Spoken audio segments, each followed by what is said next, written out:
नमस्कार, आदाब। आप देख रहे हैं न्यूज 18 का डिजिटल प्लेटफॉर्म और मैं हूं इकबाल हुसैन। देश में उच्च शिक्षा से जुड़ा एक नया नियम इन दिनों खूब चर्चा में है। यह नियम विश्वविद्यालय अनुदान आयोग यानी यूजीसी ने बनाया है और इसका नाम है उच्च शिक्षण संस्थानों में समानता को बढ़ावा देने के लिए के नियम 2026। ये नियम 15 जनवरी 2026 से देश भर के सभी विश्वविद्यालयों और कॉलेजों में लागू कर दिया गया है। इसका मकसद है कि कॉलेज और यूनिवर्सिटी के अंदर किसी भी छात्र, शिक्षक या कर्मचारी के साथ जाति के आधार पर भेदभाव ना हो और सभी को बराबरी, सम्मान और सुरक्षा का माहौल मिले। अब तक आमतौर पर यह माना जाता था कि उच्च शिक्षा संस्थानों में जातिगत भेदभाव की शिकायतें सिर्फ अनुसूचित जाति और अनुसूचित जनजाति से जुड़ी होती हैं, लेकिन नए नियम में अन्य पिछड़ा वर्ग ओबीसी को भी साफ तौर पर इसमें शामिल कर लिया गया है। इसका मतलब यह है कि अब अगर किसी ओबीसी छात्र, प्रोफेसर या कर्मचारी के साथ जाति के नाम पर भेदभाव होता है तो वो भी आधिकारिक रूप से शिकायत दर्ज करा सकता है। पहले यह अधिकार साफ तौर पर ओबीसी वर्ग को नहीं मिला हुआ था, इसलिए यह बदलाव काफी अहम माना जा रहा है। यूजीसी ने इस नियम के तहत सभी कॉलेजों और यूनिवर्सिटी को कुछ काम अनिवार्य रूप से करने को कहा है। अब हर संस्थान में एससी, एसटी और ओबीसी के लिए एक समान अवसर यानी कि इक्वल अपॉर्चुनिटी सेल बनाना जरूरी होगा। इसके अलावा यूनिवर्सिटी स्तर पर एक समानता समिति यानी इक्वलिटी कमेटी भी बनाई जाएगी। इस समिति में ओबीसी, एससी, एसटी, महिला और दिव्यांग वर्ग के प्रतिनिधियों को शामिल करना जरूरी होगा ताकि सभी वर्गों की बात सुनी जा सके।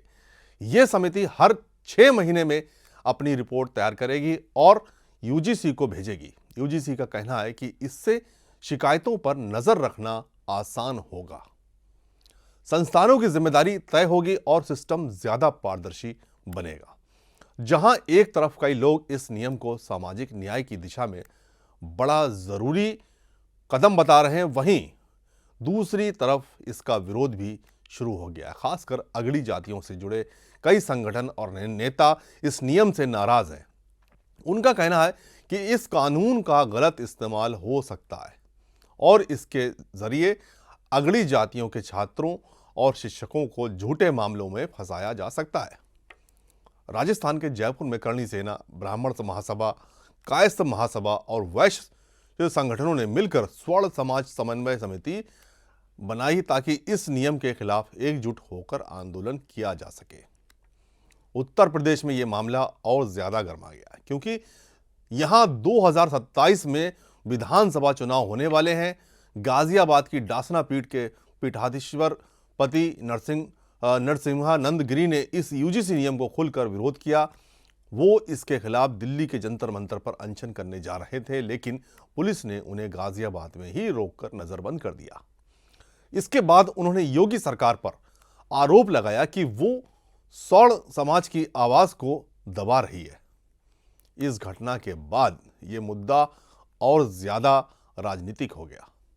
सोशल मीडिया पर भी इस नियम को लेकर जबरदस्त बहस चल रही है। अगली जातियों से जुड़े कई यूट्यूबर, सोशल मीडिया इन्फ्लुएंसर और एक्टिविस्ट इसे सवर्ण विरोधी कानून बता रहे हैं।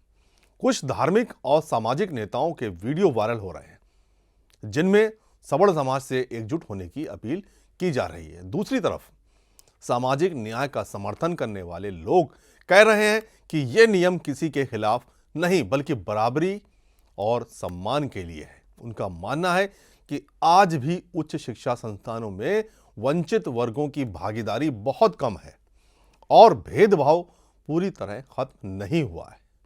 यूजीसी अपने फैसले के समर्थन में आंकड़े भी पेश कर रहा है। यूजीसी ने संसद और सुप्रीम कोर्ट में जो जानकारी दी है उसके मुताबिक पिछले 5 सालों में उच्च शिक्षा संस्थानों में जातिगत भेदभाव की शिकायतों में करीब 118% की बढ़ोतरी हुई है।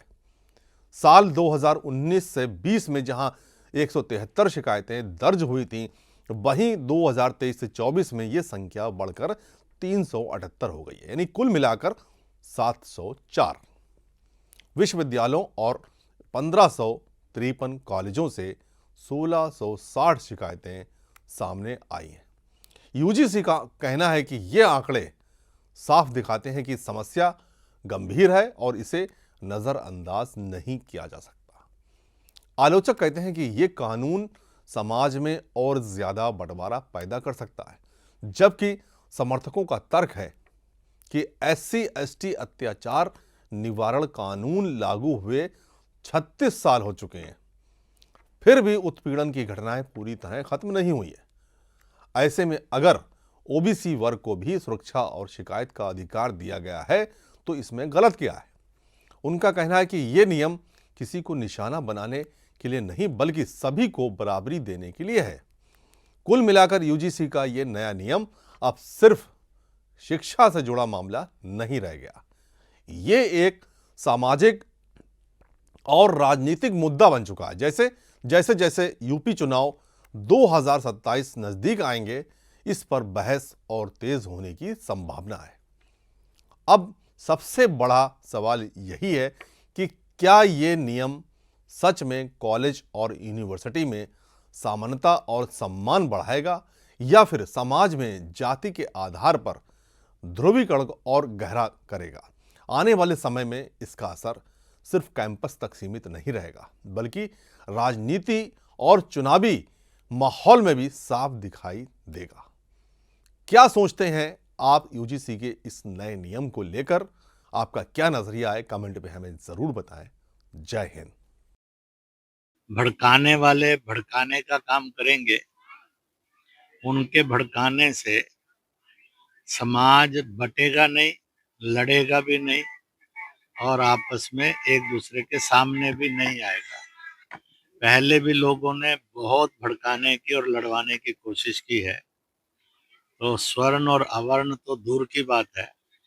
मुझे लगता है कि धीरे धीरे दिल्ली, उत्तर प्रदेश में मुसलमान भी दंगा मुक्त और उत्तर प्रदेश किया जाए, इस ओर सोचने लगा है और सोचेगा भी।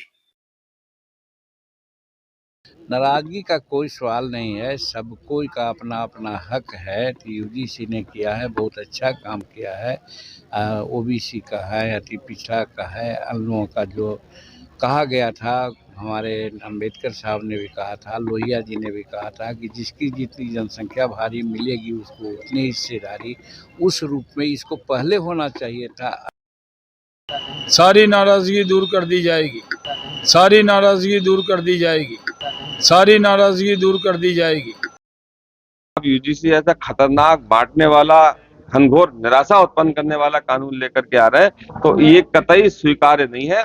भारत का जो संवैधानिक ढांचा है वो तभी मजबूत रह पाएगा जब सब लोग वसुधैव कुटुंबकम की भावना से रहेंगे। और अगर उन्हें वर्गों में बांटा जाएगा और कानून के द्वारा अगर हमें प्रताड़ित किया जाएगा तो ये स्वीकार्य नहीं है। हमारे बच्चों ने विद्यालयों में, महाविद्यालयों में इसका विरोध स्वीकार कर दिया है, प्रारंभ कर दिया, और हम सब लोग भी सुनियोजित ढंग से सरकार को मजबूत कर देंगे कि ये काला कानून वापस लिया जाए। ये किसी भी कीमत पर, किसी स्तर पर स्वीकार्य नहीं।